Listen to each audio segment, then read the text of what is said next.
guys, welcome back to another video, and it is Conference Championship week of college football, so I'm going to be predicting the top 5, the Power 5 games for Conference Championship this week.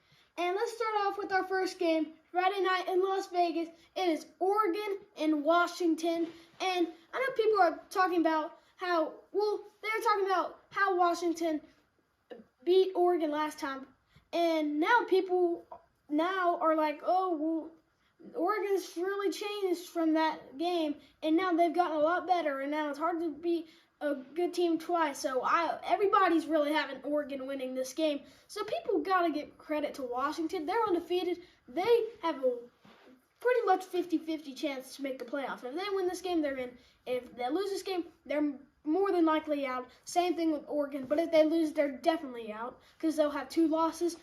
But Oregon, Bo Nix, Troy Franklin, Bucky Irving, a great offense for them. Dan Lanning leading his team. If they win this game to the playoffs, like a great, I wouldn't say turnaround, but great start for Dan Lanning at Oregon. The second year, getting it done. But in this game, I have Oregon getting the win over Michael Penix Jr. and Romeo Odenigbo. Still a great duo for them. I have them doing pretty good and all, but I have Oregon taking over. 34-24, I got the Ducks coming out on top, making the playoffs. Next game, it's Oklahoma State and Texas.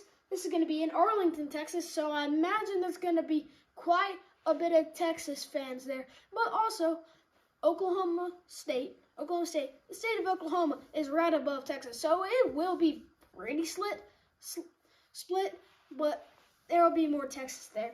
And A.D. Mitchell getting at it at wide receiver for Texas has helped them a lot this year. Xavier Worthy has helped them a lot this year. Not a new addition, but he is a great addition like that to this team that really brings life to Texas. And they beat Bama early in the season, a key win for them, which led them all the way to this game versus Oklahoma State. Oklahoma State, they had an incredible, and I mean incredible comeback versus, I think it was BYU last week. And Gordon, man, he can run it. 5 touchdowns for Gordon. And I actually have this being pretty close. I think Oklahoma State will hang in there. But at the end of the day, I have Texas coming out on top. 35-31, I got the Longhorns on top. Next game is the SEC Championship game between Georgia and Alabama. In Atlanta. It's going to be packed. It's going to be a really fun game to watch. And Jalen Milroe, well, let's just talk about that Auburn game. My goodness, I don't even know if I want to say anything, but just, golly. All I got to say is 4th and 31, 4th and goal. From the 31-yard line, Isaiah Bond. That's all I got to say for Bama. Wow. Oh, wow. And then Georgia. They beat Georgia Tech last week by 8 points. I know, not the best game from them, but they sat Brock Bowers. I think McConkey was a little hurt. I think that Robert Thomas might have been a little hurt. They might have sat him out, but they had a lot of guys not playing. I think they will play in this SEC Championship game, but Georgia's ready to attack this game, and I think Bama will get up early. I think they'll get up early. I have them getting up at halftime with a lot of momentum. But this is when it comes into play. This is the Georgia-Bama that we all want to see. The second half, it'll be an amazing game. But at the end of the day, I have Carson Beck and his Georgia Bulldogs, their offense, leading the way for a game-winning drive, kicking a field goal. I have the Dogs on top, 30-27. Georgia barely getting the win. Bama, Jalen Milroe. I think the best case scenario for Bama is Jalen Milroe just absolutely flies a rocket ship and just superpowers. Like, come on, like just incredible athleticism from him, which we've seen. I think it'll take a whole new level for him to win this game. And to the game, like really in game, the mental side and stuff. Georgia has to contain Jalen Milroe all game long. That will be huge. Also, just a suggestion, maybe put one of your linebackers, your fastest linebacker, on a QB spot a lot in that game on Jalen Milroe. Which, if they do, I think they'll turn out pretty good.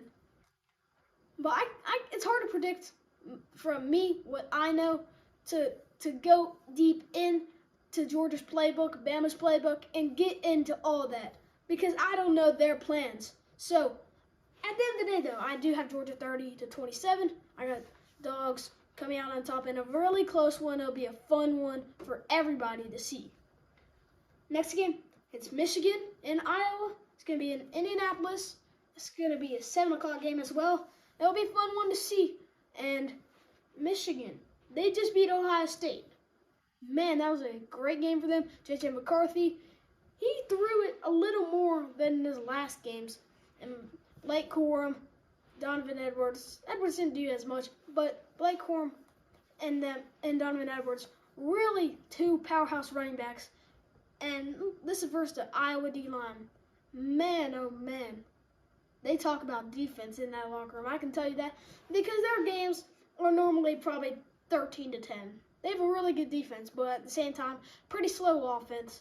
I have Michigan coming out on top, 27-17. I think I will put some points on them, and then Michigan will get slowed down a little. But I still think that Michigan will come out on top. Our last game is Louisville at Florida State. Louisville just lost to Kentucky, and that was not a very impressive game from them, especially at Louisville. Not the best.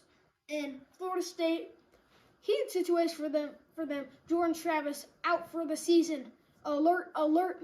And they just beat Florida. That was proving the doubters wrong right there.